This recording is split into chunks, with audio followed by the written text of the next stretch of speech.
విద్వేష వ్యాఖ్యలు సోషల్ మీడియాలో video viral అంటూ ఏదైతే ఈ కాన్సెప్ట్ నిన్న జరిగినటువంటిది ఏదో ఒక వ్యక్తి వచ్చి మాట్లాడినటువంటి సందర్భంగా జరిగింది. టీడీపీ సీనియర్ నేత మాజీ మంత్రి చింతకాయల అయ్యన్నపాత్రుడికి అసెంబ్లీ స్పీకర్ పదవి ఇవ్వాలని సీఎం చంద్రబాబు నిర్ణయించినట్టు తెలిసింది.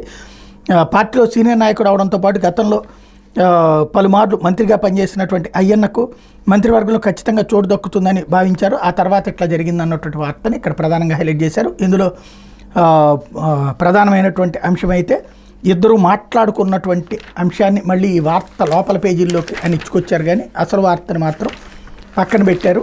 ఏదైతే జగన్ ఓడాడు అన్నటువంటి దాని మీదన ఎవరో మాట్లాడారు అన్నటువంటి దాంట్లో ఇది ఇక్కడ ప్రధానంగా అయ్యన్న విద్వేష వ్యాఖ్యలు అంటూ జగన్ ఓడిపోయాడు కానీ ఇంకా చావలేదని టీడీపీ సీనియర్ నాయకుడు చింతకాయల అయ్యన్నపాత్రుడు చేసిన విద్వేషపూరిత వ్యాఖ్యల వీడియో తాజాగా సోషల్ మీడియాలో వైరల్గా మారింది.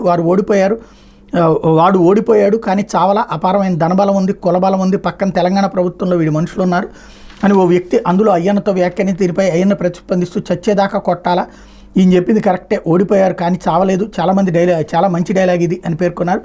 ఓడిపోయాడు కానీ చావలేదనే డైలాగ్ తనకు బాగా నచ్చిందంటూ అయ్యన్న వ్యాఖ్యానించారు. పామును చచ్చే వరకు కొట్టాలనే డైలాగును తాను బయట మాట్లాడేటప్పుడే వాడతానంటూ తన నైజాన్ని చాటుకున్నారన్నటువంటి వార్తని ఇక్కడ ప్రధానంగా హైలైట్ చేశారు.